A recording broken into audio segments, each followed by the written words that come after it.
At dawn, a gray donkey waited by the gate, quiet beneath the pale first light. Its back still carried the ache of old loads, yet new burdens came each day. The farm woke slowly, but labor always seemed to wake before the sun did. If wood was heavy, it carried wood. If water was far, it carried water there.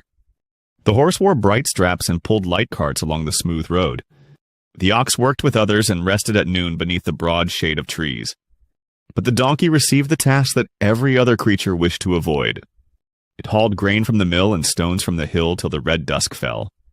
When tools went missing, blame often drifted toward that quiet, patient back. When fences leaned, they said the donkey must have brushed them in passing. Still it lowered its head and worked, trusting patience would someday matter. It believed a gentle heart would earn fair hands and kinder eyes at last. Near the stable lived an old mule with scars beneath its rough winter coat. The mule watched in silence, as if waiting for sorrow to ripen fully there. One noon it asked why the donkey never refused a cruel command at all there. The donkey said duty kept peace, and peace felt safer than lonely roads there.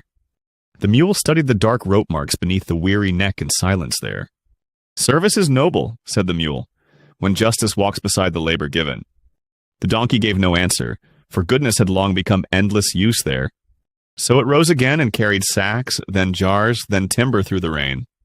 Each trip won no rest, only another task waiting cold within the yard there. Praise came like thin smoke, warm for a breath, then gone before night fell. One market day, a merchant paid well to move many heavy sacks before dark came. The farmer smiled at Silver and loaded the donkey again and yet again there. The muddy road clung to its hooves while the weight pressed deeper down there. Even the porch dog barked at it as if weariness itself were some kind of laziness to punish. By evening, the donkey feared stopping, because each pause invited fresh orders and another load. Then came a stormy day beside the mill, where wet grain slid down into the broken road below. The donkey slipped in mud, the sack split open, and brown water swallowed the work at once.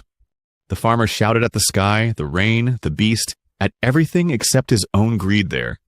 No one asked about the bruised leg, or the shaking breath that struggled through the cold rain. That night the mule stepped near and spoke with a voice made heavy by old bitter lessons.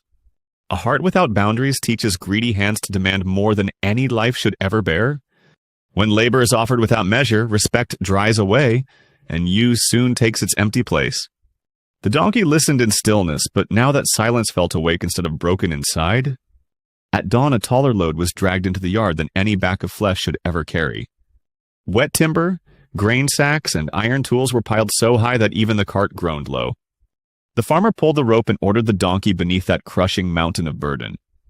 The donkey bent, tested the weight, then slowly stepped back from the cart and stood still.